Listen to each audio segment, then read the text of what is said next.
Hey everyone, welcome to Tadka Story. Mobile password. कहानी है एक माँ और बेटी की।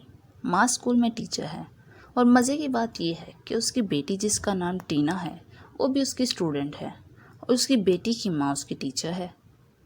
एक दिन माँ एक क्राइम शो देख रही होती है। उसमें बता रहे होते हैं कि आपको अपने बच्चों के मोबाइल पासवर्ड जानना बहुत लाजमी है। बहुत से ऐसे केसेस चल रहे हैं जिसमें बच्चे कई कई महीनों तक किसी अजनबी से चैटिंग करते रहते हैं और माँ बाप को अपने बच्चों की किसी भी हरकत का पता ही नहीं होता और बाद में काफ़ी बड़ा खामियाजा भुगतना पड़ता है माँ बाप को। माँ वो क्राइम शो देख के काफ़ी डर जाती है और अपनी बेटी के पास जाती है और बहाना बनाती है कि मेरा मोबाइल नहीं मिल रहा, अपने मोबाइल का पासवर्ड बताओ, मैंने अपने नंबर पे कॉल करनी है। टीना कहती है कि माँ आपको पासवर्ड की क्या ज़रूरत है, मैं आपको फिंगरप्रिंट से अनलॉक कर देती हूँ। लेकिन माँ कहती है कि नहीं, मुझे तुम्हारा पासवर्ड ही जानना है। मुझे क्या पता तुम किस किस से बात करती हो, किस किस को अपनी पिक सेंड करती हो, किस किस को फॉलो किया हुआ है और किस किस ने तुम्हें फॉलो रिक्वेस्ट भेजी हुई है। मुझे क्या पता इन सब के बारे में। मैं तुम्हारी माँ हूँ और ये लाजमी है कि मुझे तुम्हारा पासवर्ड पता हो।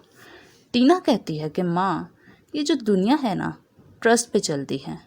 एक माँ और बेटी का रिश्ता हमेशा तभी सक्सेसफुल रहता है जब माँ को अपनी बेटी पे यकीन हो और बेटी भी कोई गलत काम ना करे और माँ बाप का भरोसा कायम रखे। माँ कहती है कि ना जी ना, अब तुम्हें तब तक तुम्हारा फ़ोन नहीं मिलेगा जब तक तुम अपना पासवर्ड नहीं मुझे बताओगी। जब तक पासवर्ड नहीं बताओगी तब तक तुम्हारा फ़ोन मेरे पास ही रहेगा। माँ बाहर टेरेस पे जाके गलत पासवर्ड डायल करना शुरू हो जाती है। तुक्के लगाती है कि कोई ना कोई तो तुक्का चल ही जाएगा। 1000 बार ट्राई करने के बाद फ़ोन पे 30 मिनट्स की टाइमिंग आ जाती है। माँ टीना को आवाज़ देती है और कहती है कि इसके ऊपर टाइमिंग आ गई है, अब बेहतर यही है कि तुम अपना पासवर्ड खुद ही मुझे बता दो क्योंकि फ़ोन तो तुम्हें मिलने वाला है नहीं। टीना कहती है कि माँ, आप मेरी माँ हैं, मैं आपसे कभी भी कुछ नहीं छुपाऊंगी। अगर आपको मुझ पे ट्रस्ट है तो ही आप मुझे फ़ोन वापस करना, अगर नहीं है तो मैं आपसे कभी भी फ़ोन नहीं मांगूंगी। माँ कहती, बेटा तुम्हें पता है मेरी एक पर्सनल डायरी हुआ करती थी, तुम्हारी नानी ने पढ़ ली एक दिन। उन्होंने मुझे इतना मारा, इतना मारा, इतना मारा कि आज तक मुझे वो मार याद है। मैं चाहती हूँ कि तू भी कोई गलत काम ना करे। टीना कहती है, माँ, जो नानी ने आपके साथ किया आप वही मुझ पे कैसे रिपीट कर सकती हैं? आपका ज़माना और था और ये और है। ज़माना और है। उस वक्त लोग बात बात पे नोका-टोकी करते थे, ये नहीं करना, वो नहीं करना, इस तरफ नहीं जाना, ये नहीं करना। इसी वजह से उस वक्त के बच्चे भी ज़िदबाजी में आके वो काम किया करते थे। मगर अब वैसा कुछ नहीं है माँ, अब लोग काफ़ी कूल हैं। मोबाइल यूज़ करना आम बात है। गलत काम करना हो तो सिर्फ एक मोबाइल ही ज़रिया नहीं है गलत काम करने के लिए या किसी से टच में रहने के लिए। और भी 1000 तरीके हैं। अगर इंसान करने पे आए तो सब कुछ कर सकता है। आप मेरे पास मोबाइल ना होने के बावजूद भी मुझे इनसिक्योर फील करेंगी, लेकिन मैं चाहती हूँ कि हमारे दरमियान ट्रस्ट डेवलप हो। मैं क्या कर रही हूँ, कहाँ जा रही हूँ, किस से बात कर रही हूँ, ये सब आपको ना पता होकर भी पता हो।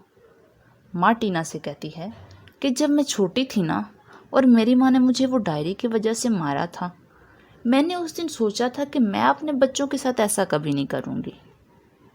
उन्हें प्राइवेसी स्पेस दूंगी, उनको खुद कहूँगी जो तुम्हारा दिल करता है वही करो, उनको उनकी गलतियाँ करने दूंगी। आखिर उनका भी हक है अपनी पर्सनल लाइफ जीने का, उनकी भी अपनी लाइफ है। लेकिन जैसे ही मैं माँ बनी सब बदल गया। मैं अपनी माँ से ज़्यादा कॉन्शियस हो गई, पॉजेसिव हो गई। जैसे जैसे तुम बड़ी होती गई दिल डरना शुरू हो गया। आखिर माँ हूँ ना एक। माँ कभी भी अपने बच्चों के मामले में लापरवाह नहीं हो सकती। वो हमेशा ये चाहेगी कि उसके बच्चे क्या कर रहे हैं, किस से बात कर रहे हैं, उसके कितने दोस्त हैं, उसको सब पता हो। माँ का दिल ऐसा ही होता है।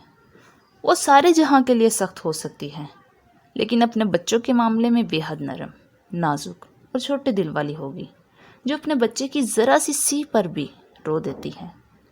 लेकिन तुम्हें आज ये मेरी बातें समझ नहीं आएंगी।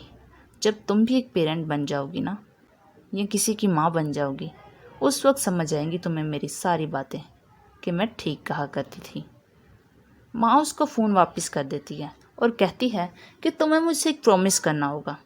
तुम अपनी हर बात, हर सीक्रेट मुझसे शेयर करोगी اور مجھے اپنی بیسٹ فرینڈ بنانا ہوگا۔ ٹینا کہتی ہے کہ ماں، آپ تو پہلے ہی میری بیسٹ فرینڈ ہیں، اور اگر آپ کو میرے سیکرٹ جاننا چاہتی ہیں تو ٹھیک ہے، آج سے میں اپنے تمام سیکرٹس آپ سے شیئر کیا کروں گی۔ اور اگر آپ کو میرے موبائل کا پاسورڈ ابھی بھی جاننا ہے تو آپ کی برتھ ڈیٹ میرے موبائل کا پاسورڈ ہے۔ آپ کا جب دل کرے آپ میرا موبائل چیک کر سکتی ہیں۔ میرے موبائل میں چھپانے کے لیے ایسا کچھ نہیں ہے، اور بھلا کوئی اپنی ماں سے بھی کچھ چھپاتا ہے؟ اور جب ماں بیسٹ فرینڈ ہو پھر تو کچھ نہیں چھپا سکتا۔